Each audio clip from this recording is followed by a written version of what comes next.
Greetings, everyone. This is Rockwell Stuck Connection with the weekly comic book roundup, and we got a pretty decent haul this week, but not too much. That to split up into more than three videos. So we'll get started with House of X number 4.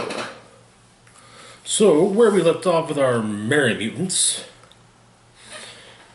Cyclops was leading a strike team to the Orcus Forge to destroy the mother mold, basically by dropping it into the sun. And after Nightcrawler confirmed that yes, the schematics are correct, and all where the release levers all are.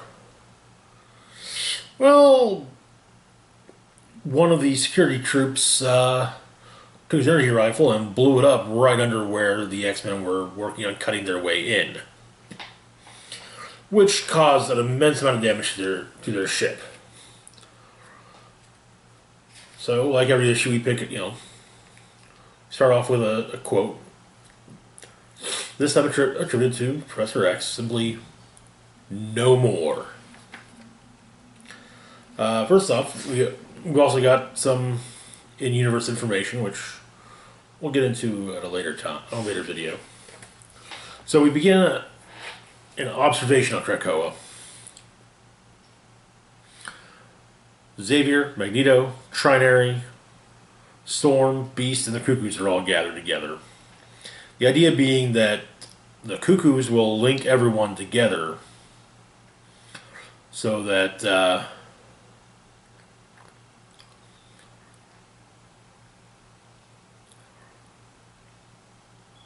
basically to turn everyone so everyone's working as one being, basically.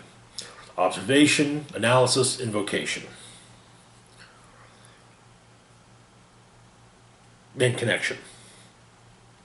So Xavier contacts Jean, and she says, "Hey, okay, things are bad. Archangel and Husk died in the explosion.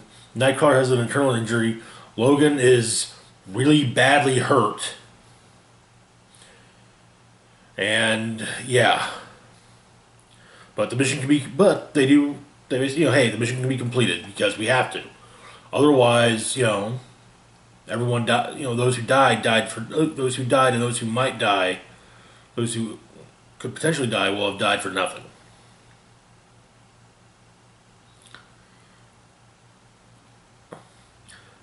So Nightcrawler teleports everyone.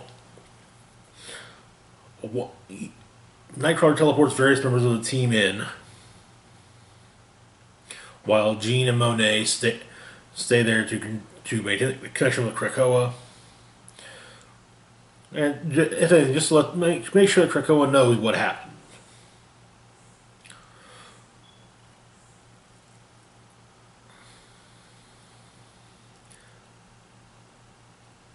Wolverine gets dropped by the security hub. Mystique, the one connected to the habitat, so she can make it easier for her to blend in. And the other two will be for Scott and Kurt.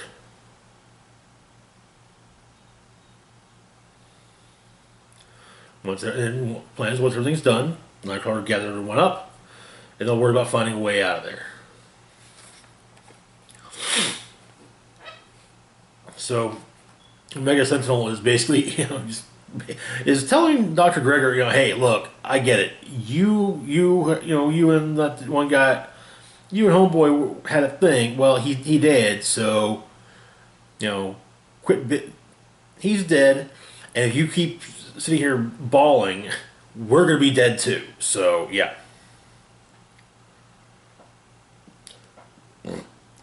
And so,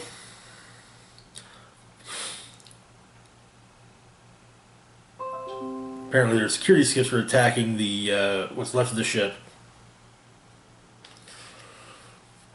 But while Gregor's giving orders, the first two of the callers are disengaged. So, mission is now at 50% completion.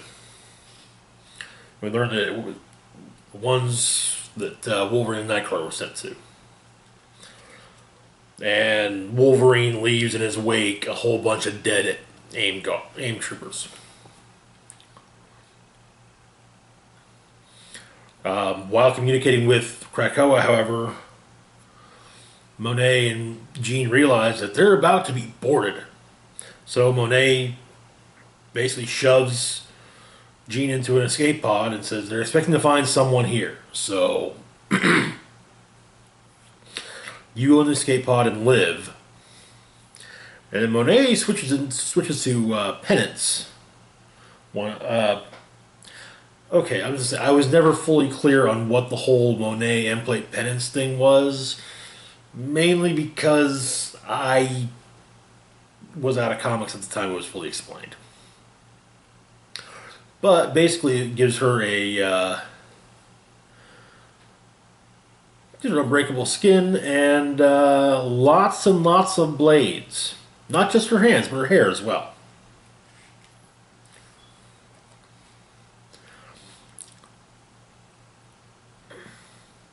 So Scott manages to disengage his collar. Mystique got all turned around, and then she's about to disengage hers, but before she can do so, the airlock's opened up and she gets shot, basically launched into space by Gregor, who then seals the corridor. So yeah, they can't get to it because it's open to space. But and Xavier just do whatever it takes. Also, Gregor starts to boot up the mother mold.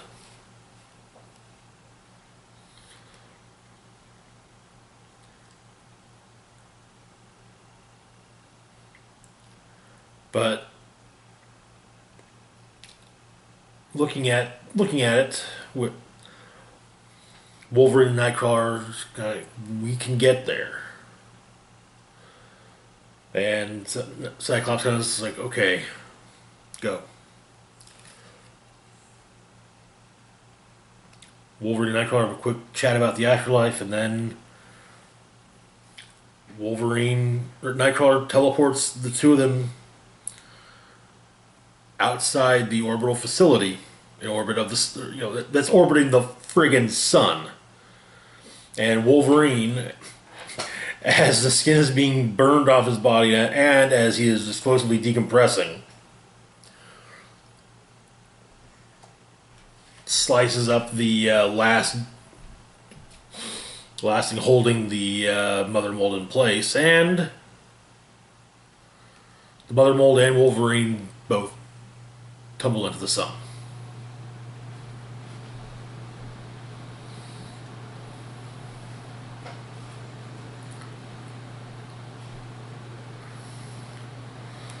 So Cyclops goes to get an EVA suit, and he's informed that that Marvel was in an escape pod, not in the ship, but he gets shot by Omega Sentinel. Gregor, the security guy was actually her husband, not just her lover. Gregor kills Cyclops, and then Sentinels get to the pod and tear it open, and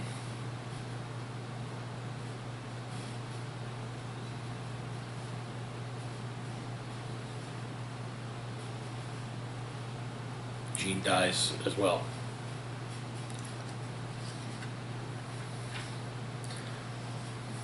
And all Xavier can think is no more. And that is the end of the issue.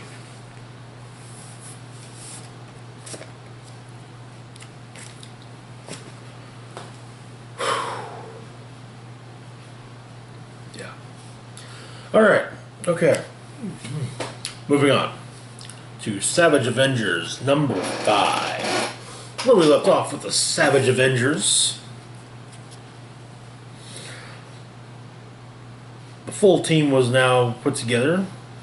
Dr. Voodoo, Punisher, Venom, Wolverine, Elektra, and Conan.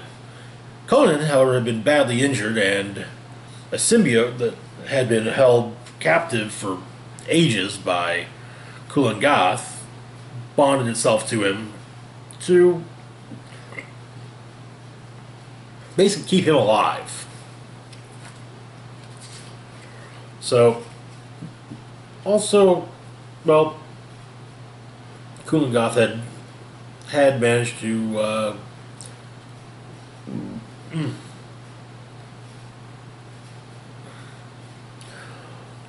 get the Marrow God out. So in the city of Sickles, Kulan Gath is talking with some of his cohorts, and so, I wonder how long it's going to take for the warriors to kill the Marrow God. And so we cut to Japan, to Shanghai, not Japan, Shanghai, China, where they are fighting the Marrow God, and well, sadly, his skin's too thick for Wolverine to cut through effectively because the Marrow God heals. So he stabs him in the skull. But he's having trouble getting further in, so the symbiote that's keeping Conan alive manifests a hammer instead of a sword, and Conan hammers Wolverine's arms in with it, and so they're able to kill the Marrow God.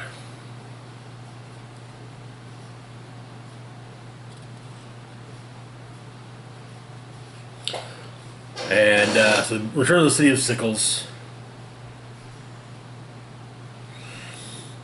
and Dr. Voodoo tells Wolverine, to basically bring Voodoo a live ninja.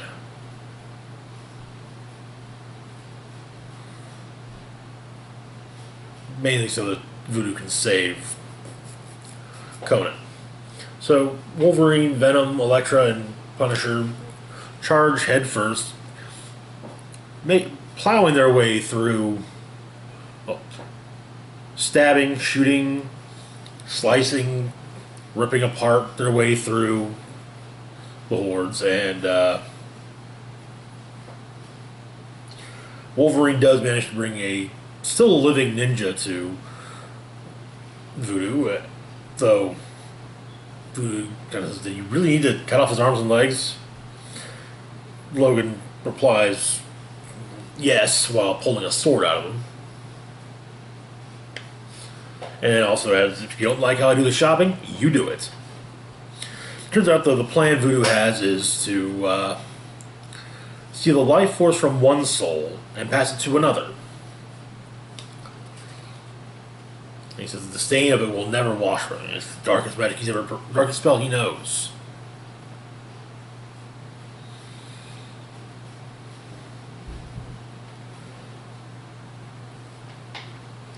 So they continue their fight.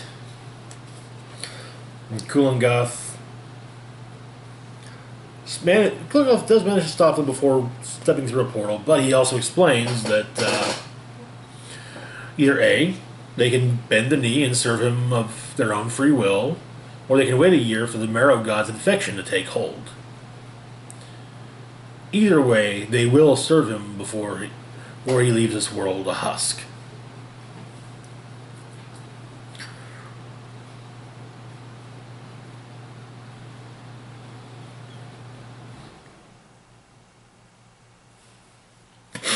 So Voodoo decides to follow him to try and find a way to undo the infection, but not before leaving a teleportation sigil And the city of Signals vanishes.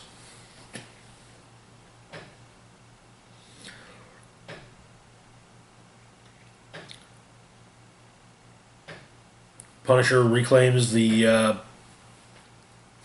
bodies of his family and asks who Crom is that Conan keeps on blabbing about.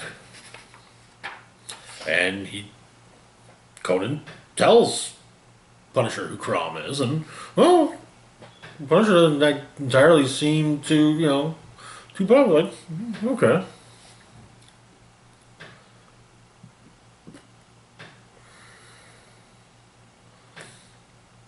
And it appears to be Conan the one. Conan appears to be the one that kind of hints at them being Avengers, and well,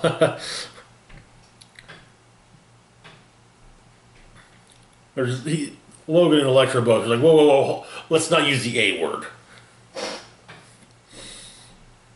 Also, Conan totally tries to chat up Elektra in the lewdest way possible and is rebuffed for his efforts. They're about to step into the sigil to leave. They're like, no, I'm taking the long way. And Punisher decides to go with them. So the two begin ferrying the bodies of Punisher's family back to their home. And Elektra put a tracker on Conan.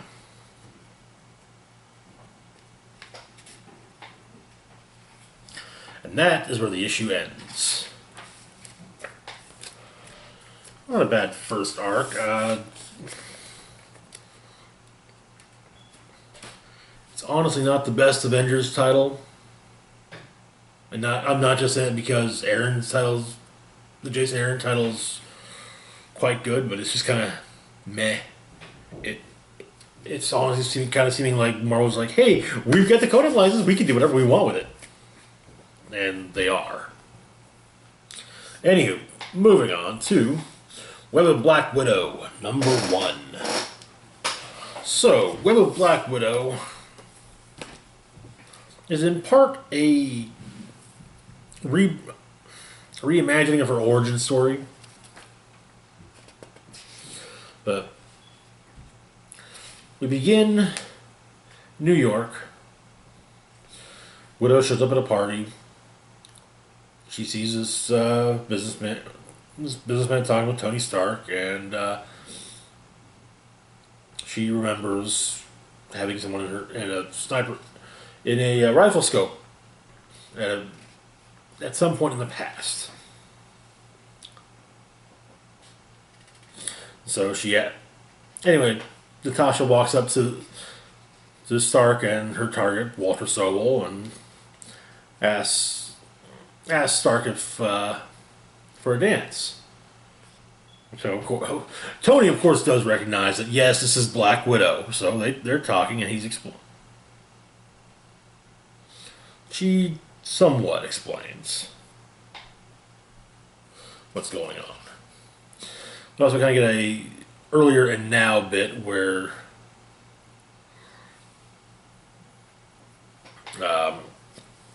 she drugged a tech guy to get access to the tech room, but she plugs in a thumb drive, and we get a flashback to years ago. Apparently, Sobel's grandfather hired the services of Natasha. To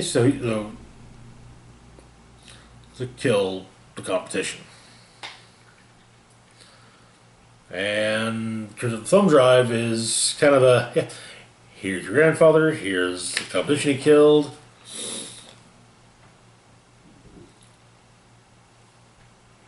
Security sends to the tech room, and they're dispatched quite handily. She escapes to the roof and is confronted by Iron Man, and he just wants to know what's going on. She's kind of having a bit of a crisis of a bit of a existential crisis about having been cloned and after being killed, which I, I guess is understandable. I would think if I remember being killed and then woke up like, okay, I'm not dead. Everyone remembers me being dead, but I'm not dead. So, but she does explain what happened. That everything Sobol has is facilitated by his grandfather having the competition executed. Sobol Technologies is a lie that she helped tell the world. So she's trying to, she maybe kind of wants to fix some of the bad she's done. But it turns out that Tony's been talking to a hologram of Natasha. And so Iron Man calls Cap, basically saying, instead of running with Widow and I'm worried, something is very wrong. And that is where the issue comes to its close.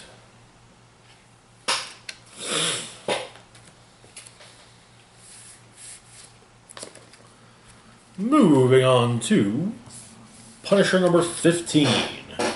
Where we last left off Frank, in his own book. Punisher was back in New York and being hunted down, still being tracked down by Baron Zemo.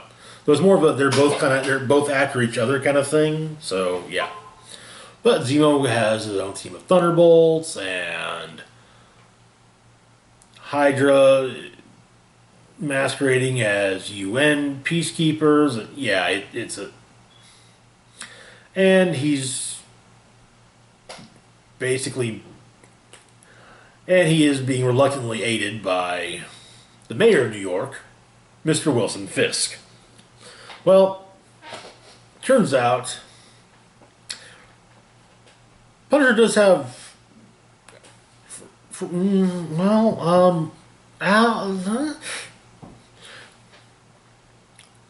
people who are less likely to want to see him dead, or at least, people who are more likely to help him than Zemo, or at least not get involved when Zemo's hunting him. So, Black Widow's brought together a few: Night Thrasher, Ghost Rider, Moon Knight, and Rachel Colehouse, a former who actually does qualify as an old friend. So, yeah, we start off Midtown Manhattan, 22 blocks south of Fisk Tower. Some of the UN peacekeepers see Ghost Rider approaching and was like, "Yeah, no, I did not. I didn't join Hydra to get killed by whatever the hell that thing is."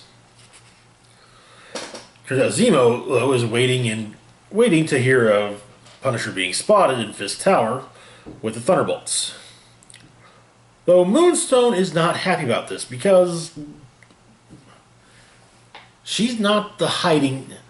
She kind of is, but she doesn't like this, like hiding like this, I guess. Anyway, the Hydra troops masquerading as UN peacekeepers that ran from Ghost Rider come upon Moon Knight, who basically says, "Yeah, you should have dealt with whatever it was the guy on the motorcycle was going to do, because what I'm going to do is a whole hell of a lot worse." Then Night Thrasher joins in, and yeah, it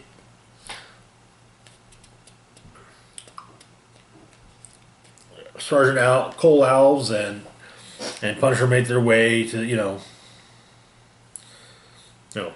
basically kill this kill the not peacekeepers, and yeah, Zemo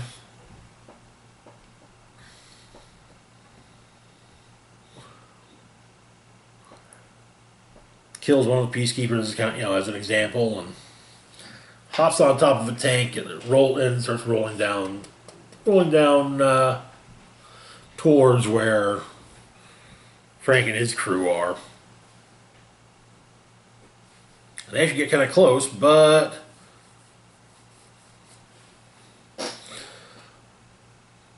while the rest try to arrange a surprise attack, Frank's like, no, I'm gonna meet the tank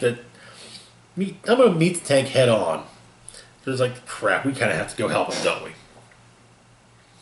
I mean, he can kind of handle himself pretty well.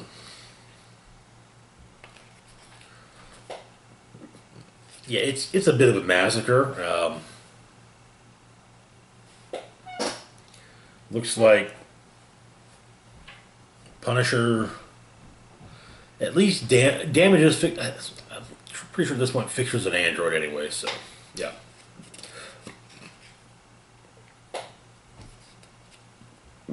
But Punisher dukes it out with Citizen V, Baron Zemo. So that it's fitting that what's it come down to is which of them is stronger. But Jigsaw helps Zemo, and yeah, the fight is not going well, but Jigsaw and Zemo do manage to capture Sergeant Cole Alves and make an escape.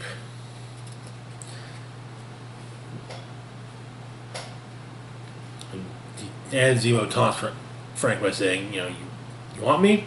Come and get me, alone. As he drives off with Sergeant Cole Alves and Jigsaw. That is where the issue comes to its close.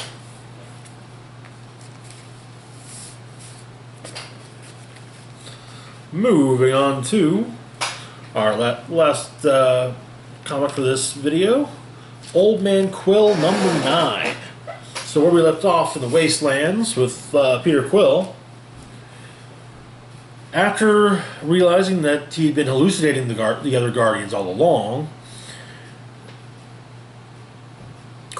Star-Lord managed to find something that would help in the Baxter building.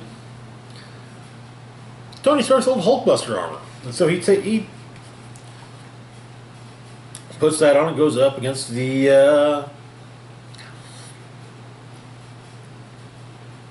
various members of, or the remaining members, I should say, of the Imperial Guard. Killing Fang by snapping his neck.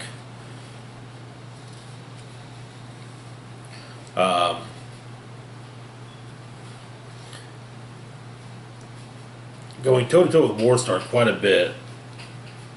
And though he crushes the B'ni of Warstar.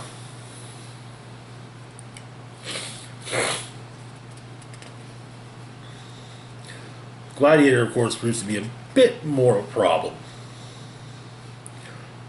Oh God, I don't remember her name. Manta. Manta gets impaled on a wall.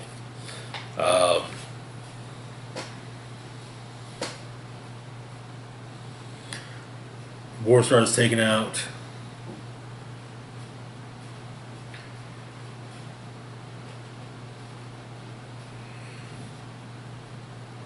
I'm not sure who that is with Warbird, but it looks like they both get crushed by the ceiling. But there seems to be an explosion.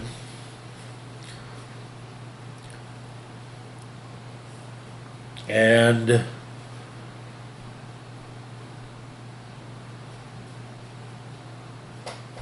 okay, so Warbird and the other member, they get taken out by the explosion.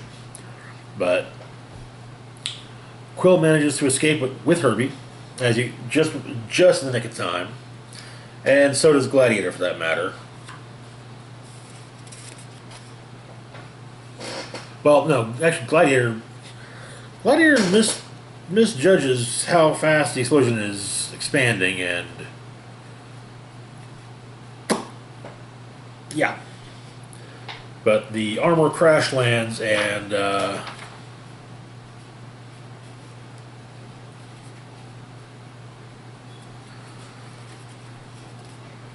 we cut to New Latveria, the heart of Doom's empire. Doom and Madame Mask are informed that there appears to be reading of an enormous fluctuation of energy in the wastelands, which seems to be the energy seems to be a rip from the space-time continuum. Well, the fact is that the site of the old Baxter building is very suspicious, and so Doom and Madame Mask made their way over there. So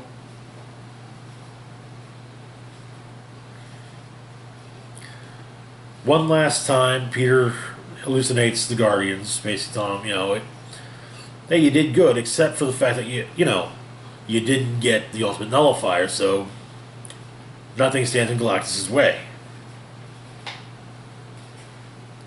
However, Vision and her rebels find him. And they're not that impressed by the hero of Horse Creek. That, however, is where the issue comes to its close. That's it for this video. As always, feel free to like, share, subscribe. Hit the bell icon to be notified when I put new content. Links to my Facebook, Twitter, Patreon, and PayPal can be found in the description box down below. This is Rock Roll Spock signing off saying, live long and rock hard.